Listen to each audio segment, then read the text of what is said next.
Hey guys, welcome to Better Minds. मेरा नाम है शुभम और आज हम स्टार्ट करने जा रहे हैं क्लास 10 सोशल साइंस का एक बहुत ही इम्पॉर्टेंट सब्जेक्ट ज्योग्राफी। हम अपने इस सब्जेक्ट की स्टार्टिंग हमारी सिलेबस बुक सीबीएसई की एनसीईआरटी बुक से करने वाले हैं, क्योंकि क्लास 10 बोर्ड्स में मैक्सिमम क्वेश्चंस जो आपको देखने को मिलने वाले हैं वो सारे का सारे एनसीईआरटी से ही रहते हैं। साथ ही साथ अगर आप अपने किसी कॉम्पिटिटिव एग्ज़ाम की प्रिपरेशन भी कर रहे हैं तो आपको पता होगा कि एनसीईआरटी एक बहुत ही इंपॉर्टेंट रोल प्ले करती है आपके कॉम्पिटिटिव एग्ज़ाम्स के क्वेश्चंस में। तो आज जो हम चैप्टर स्टार्ट करने वाले हैं उसका नाम है रिसोर्सेज एंड डेवलपमेंट।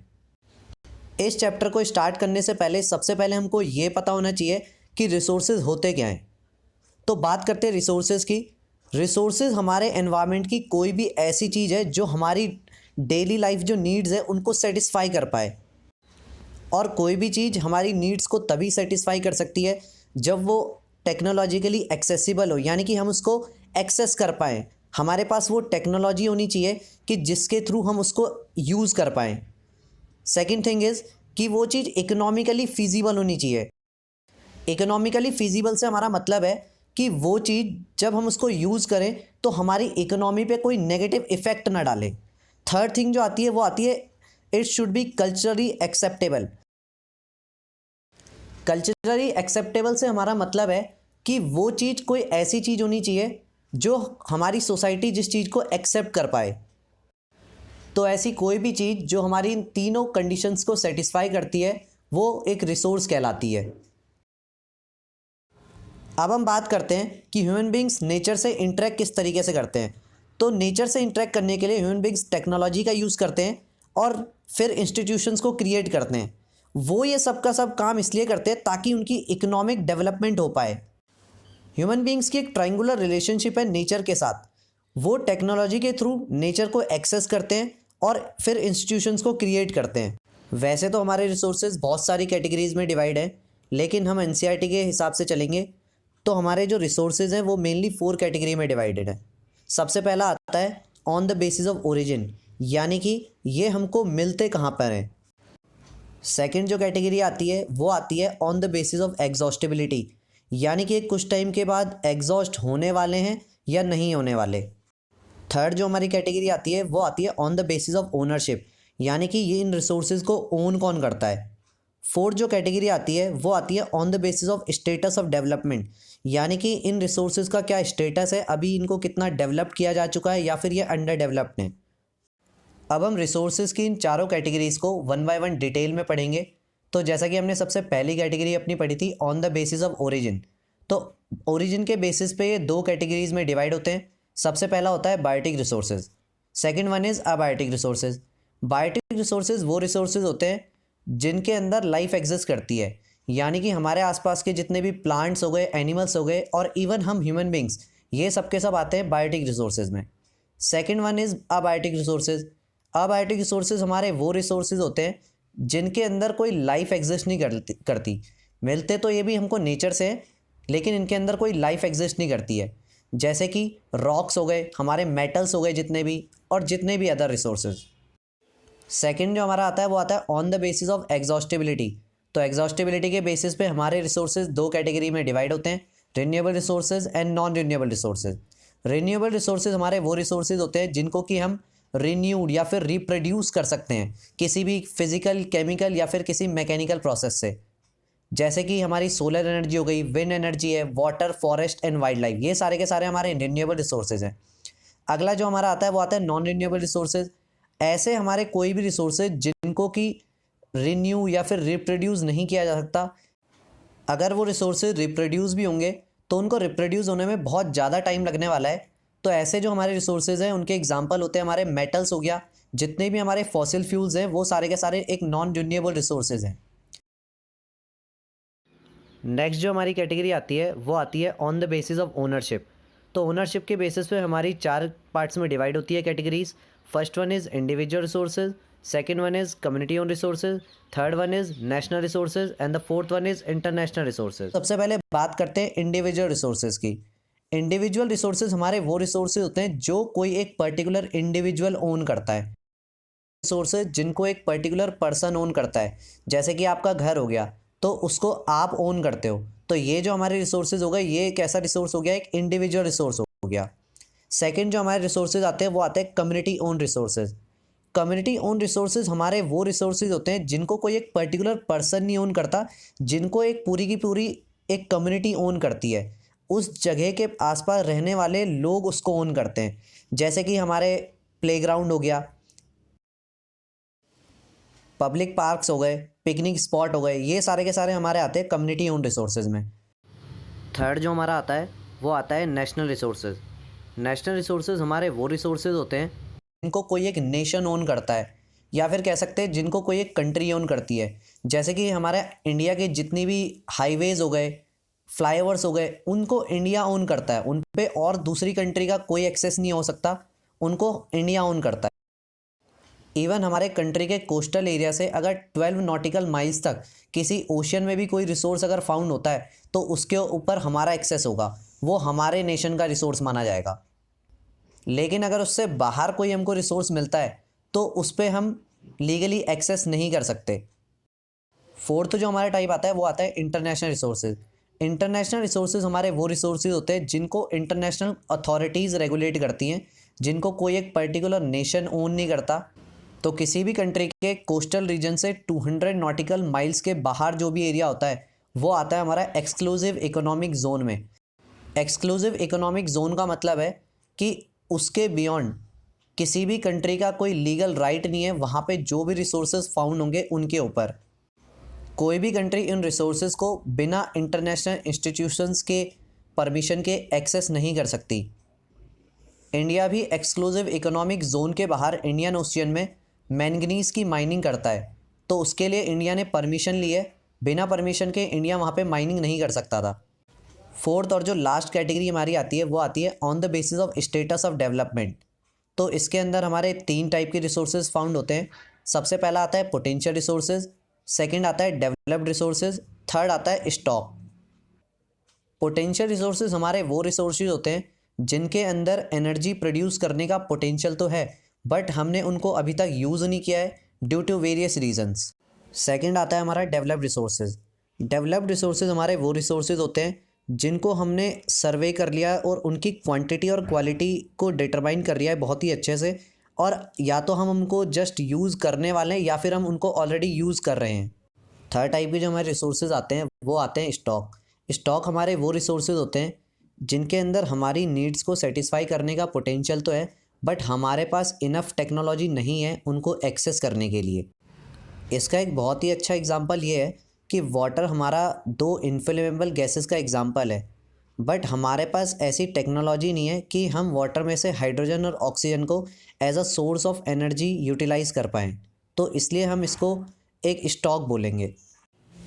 अब स्टॉक की ही एक सब कैटेगरी होती है जिसको कि हम बोलते हैं रिजर्व्स।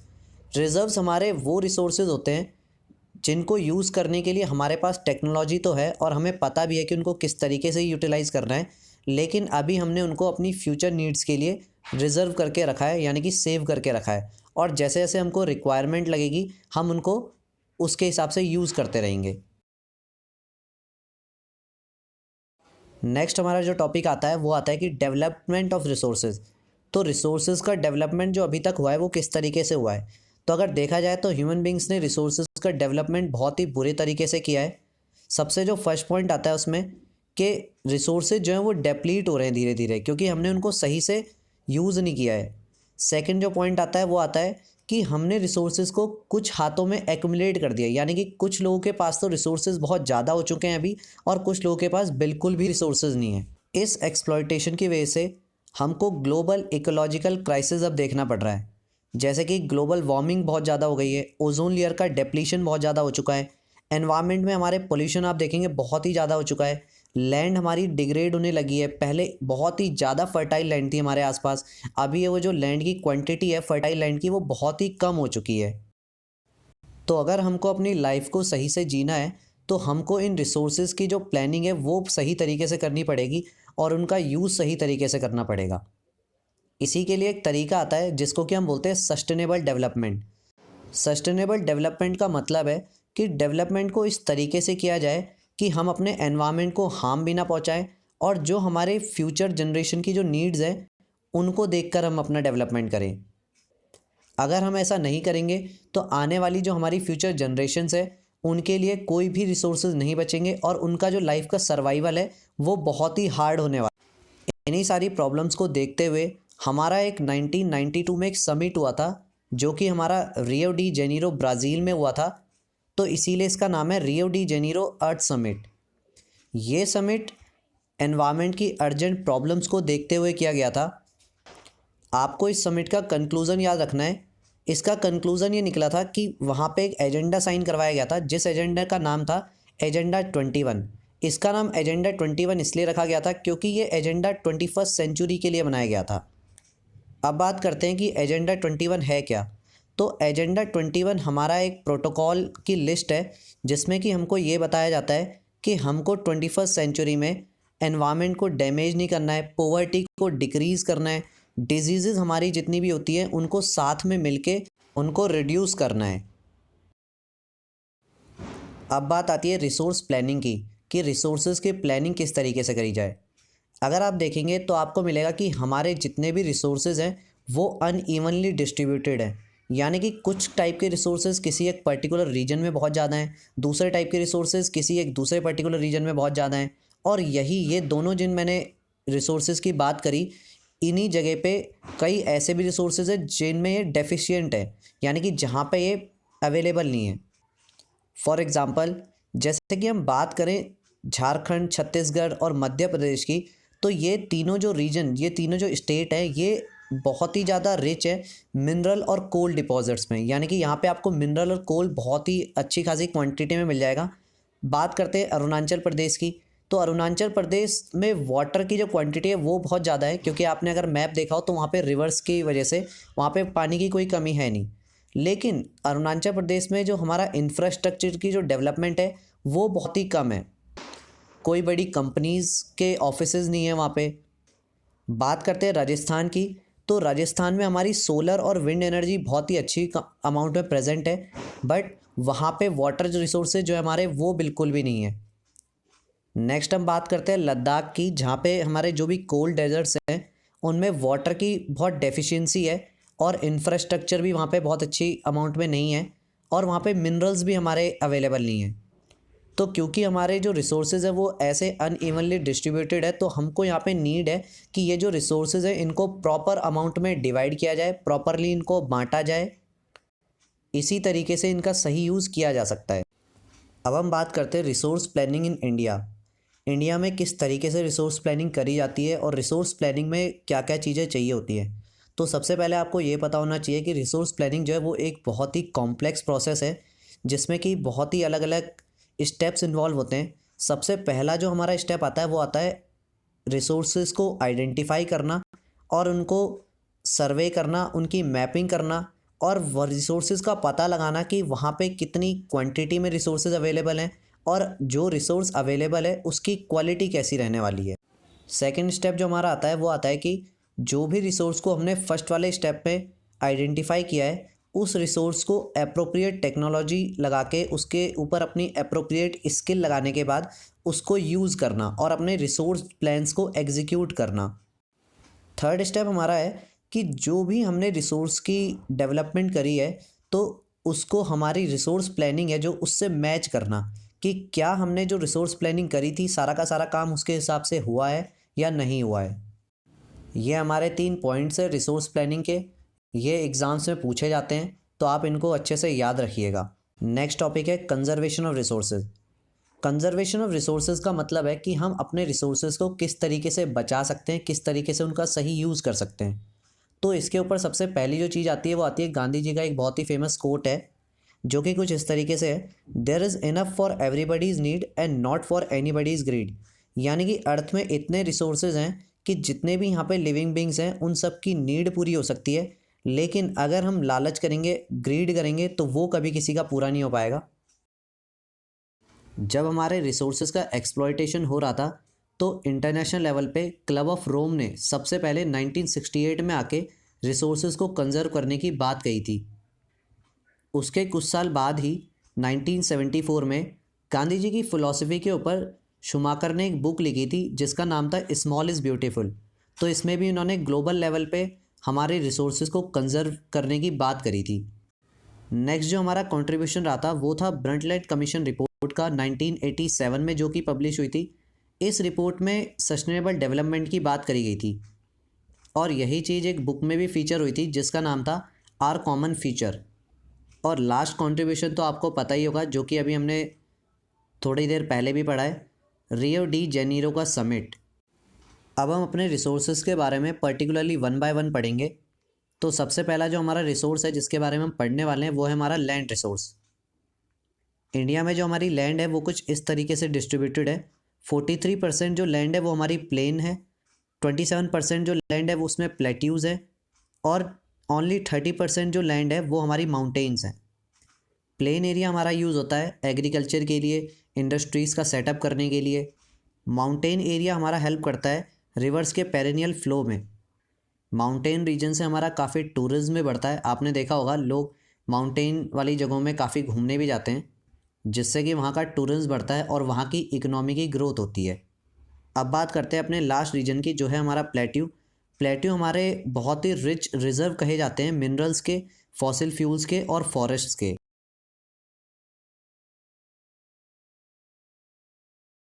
यहाँ से एक बहुत ही इंपॉर्टेंट क्वेश्चन अराइज होता है कि लैंड की जो यूटिलाइजेशन है वो कहाँ कहाँ पे होती है और किस तरीके से होती है। तो सबसे पहला जो हमारा लैंड का यूटिलाइजेशन है वो है हमारा फॉरेस्ट। ये एक बहुत ही मेजर पार्ट को कवर करता है लैंड के। सेकंड जो हमारी कैटेगरी आती है वो आती है ऐसा लैंड जो कि कल्टीवेशन के लिए अब अवेलेबल नहीं है। तो इसमें हमारी दो कैटेगरीज आती है। सबसे फर्स्ट आता है हमारा बैरन और वेस्ट लैंड। सेकेंड जो हमारी कैटेगरी आती है वो आती है हमारी ऐसा लैंड जो कि हम एग्रीकल्चर यूज़ के लिए नहीं अब रखा हुआ है हमने, जहाँ पे कि हमारी अब बिल्डिंग्स बन चुकी है, रोड्स या फिर कोई फैक्ट्रीज बन चुकी है जहाँ पे। थर्ड जो हमारी कैटेगरी आती है वो भी अनकल्टिवेटेड लैंड की कैटेगरी आती है। बट इस वाले अनकल्टिवेटेड लैंड में कोई यहाँ पे बिल्डिंग या फिर कोई फैक्ट्रीज हमने सेटअप नहीं करी है, बस हमने इसको छोड़ दिया है। और उसका रीज़न ये हो सकता है कि हमने उसको ग्रेजिंग, जो गाय भैंस के चरने के लिए छोड़ दिया है, या फिर किसी भी रीज़न की वजह से। फोर्थ कैटेगरी आती है फैलो लैंड्स की। तो फैलो लैंड जो होते हैं वो हमारे दो कैटेगरी में डिवाइड है। सबसे पहला आता है करंट फैलो, सेकंड आता है अदर देन करंट फैलो। तो करंट फैलो हमारा वो लैंड होता है जिसको हमने एक या एक से कम साल के लिए जिसमें कल्टीवेशन नहीं किया है। सेकंड जो आता है वो आता है other than current fallow. Other than current fallow का मतलब है जिसमें हमने 1 से लेके 5 साल तक हमने कोई भी कल्टीवेशन नहीं किया है जिस लैंड में। फिफ्थ जो हमारी कैटेगरी आती है वो आती है नेट सोन एरिया की कैटेगरी। नेट सोन एरिया का मतलब है कि वो एरिया जिसमें कि हमने कल्टीवेशन किया है। यहाँ से एक डेफिनेशन आती है ग्रॉस क्रॉप्ड एरिया की। तो ग्रॉस क्रॉप्ड एरिया एक्चुअल में होता क्या है, जो हमारा नेट सोन एरिया है वो प्लस इसमें जो भी हमारा ऐसा एरिया है जहाँ पे कि हमने एक ही साल में एक से ज़्यादा बार किसी क्रॉप को ग्रो किया है, उस एरिया को भी हम ऐड करेंगे। तो यहाँ से हमारा निकल के आता है gross cropped area. Next topic हमारा आता है कि लैंड यूज़ पैटर्न, कि लैंड को किस तरीके से यूज़ किया जाए।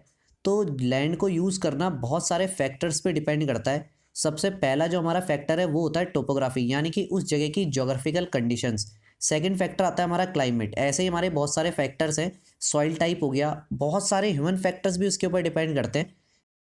ह्यूमन फैक्टर्स से हमारा मतलब है कि उस जगह की पॉपुलेशन डेंसिटी कितनी है, वहाँ क्या क्या टेक्नोलॉजीज़ अवेलेबल है, उस जगह का कल्चर और क्या वहाँ का ट्रेडिशन क्या है।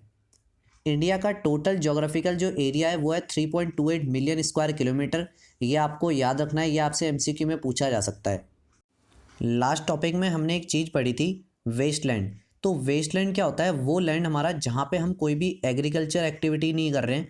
और वेस्टलैंड में हमारे हो सकता है वहाँ पे कोई रॉकी मटेरियल प्रेजेंट है, डेजर्ट एरियाज़ भी जो होते हैं वो भी हमारे वेस्टलैंड के अंडर में आते हैं।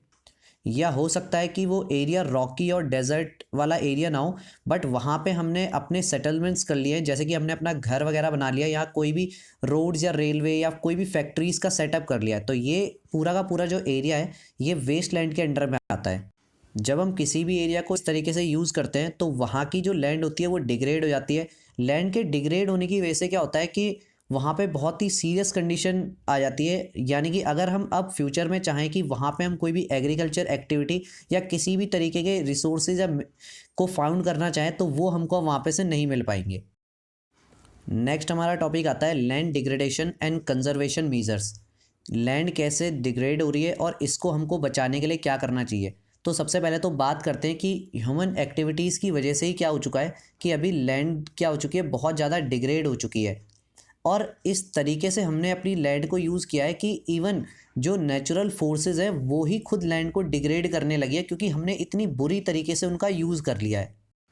अब इसके लिए एक ह्यूमन एक्टिविटी रिस्पॉन्सिबल नहीं है, इसके लिए बहुत सारी ह्यूमन एक्टिविटीज़ रिस्पॉन्सिबल है।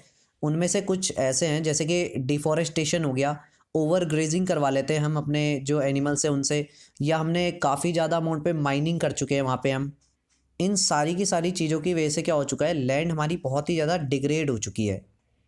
काफ़ी बार क्या किया जाता है कि जो माइनिंग साइट्स होती है उनमें से माइनिंग करने के बाद उनको वैसे ही छोड़ दिया जाता है। अब जिसकी वजह से जो बचा हुआ मटेरियल होता है वो इधर उधर फैल जाता है और ये हमारी लैंड को आगे जाके डिग्रेड करता है।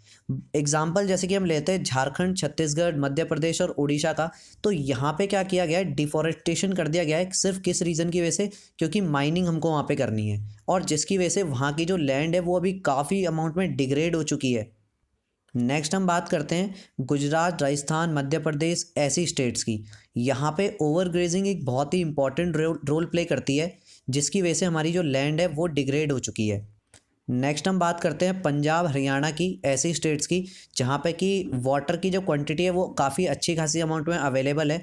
तो यहाँ पे ओवर इरिगेशन की वजह से क्या हो गया है, लैंड हमारी डिग्रेड हो चुकी है, सॉइल की जो भी फर्टिलिटी है वो चली जाती है, जिसकी वजह से यहाँ पे वाटर लॉगिंग भी कई बार हो जाती है। और वाटर लॉगिंग होने की वजह से क्या होता है, सॉइल की जो सैलिनिटी होती है और एल्कलिनिटी होती है, ये आपने पढ़ा होगा acid base and salt chapter में, सैलिनिटी एंड एल्कलिनिटी। तो ये हमारी जो होती है ये इंक्रीज़ हो जाती है। काफ़ी सारी हमारी मिनरल बेस्ड इंडस्ट्रीज़ हैं, तो इन इंडस्ट्रीज़ में क्या होता है, जैसे कि लाइमस्टोन की ग्राइंडिंग होती है या फिर वहाँ पे सीमेंट की मैन्युफैक्चरिंग हो रही है। तो जब इन चीज़ों की मैन्युफैक्चरिंग या फिर ऐसे ग्राइंडिंग या ऐसा कोई भी एक्टिविटी हो रही होती है तो वहाँ से काफ़ी अमाउंट में डस्ट निकलती है और वो जो डस्ट होती है वो हमारे एटमॉस्फेयर में फैल जाती है। हमारे एटमॉस्फेयर में फैलने के बाद ये हमारी सॉइल की जो कैपेसिटी है वाटर को फिल्टर करने की, उसकी कैपेसिटी को रिड्यूस कर देती है, और जिसकी वजह से क्या होता है, हमारा ये एक मेजर सोर्स है हमारे वाटर और लैंड दोनों पोल्यूशन का। अब ऐसा नहीं है कि हमारे पास इन प्रॉब्लम्स को सॉल्व करने के लिए मेथड्स नहीं है, हमारे पास काफ़ी सारे मेथड्स हैं इन प्रॉब्लम्स को सॉल्व करने के लिए।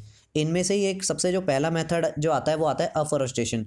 इसमें क्या होता है कि जो भी हमारे पास अवेलेबल लैंड है, जहाँ पे भी हम पॉसिबल है प्लांट्स को लगाना, वहाँ पर हम प्लांट्स को लगाते हैं।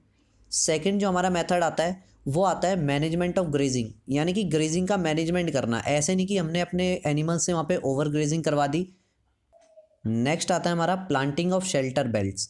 शेल्टर बेल्ट्स हमारी क्या होती है, जब हम अपनी किसी लैंड को एक पर्टिकुलर एरिया ऑफ प्लांट से कवर कर देते हैं तो इसको हम बोलते हैं शेल्टर बेल्ट। हमको जितने भी वेस्टलैंड्स हैं उनको प्रॉपरली मैनेज करना पड़ेगा, माइनिंग को कंट्रोल करना पड़ेगा, जितने भी हमारे वेस्ट जो इंडस्ट्रीज से निकलता है उसका प्रॉपर ट्रीटमेंट करना पड़ेगा, ताकि हमारा यहाँ से लैंड और वाटर दोनों का जो डिग्रेडेशन है वो कम से कम हो। तो ये था हमारा चैप्टर 1 रिसोर्सेज एंड डेवलपमेंट का पार्ट 1। पार्ट 2 भी बहुत जल्दी आएगा, तब तक आप इसको रिवाइज़ कीजिए और अच्छे से इसको पढ़िए। अगर आपको ये वीडियो अच्छा लगा हो तो अपने फ्रेंड्स के साथ भी इसको शेयर करें। This is the end of this video. My name is Shubham and thanks for listening.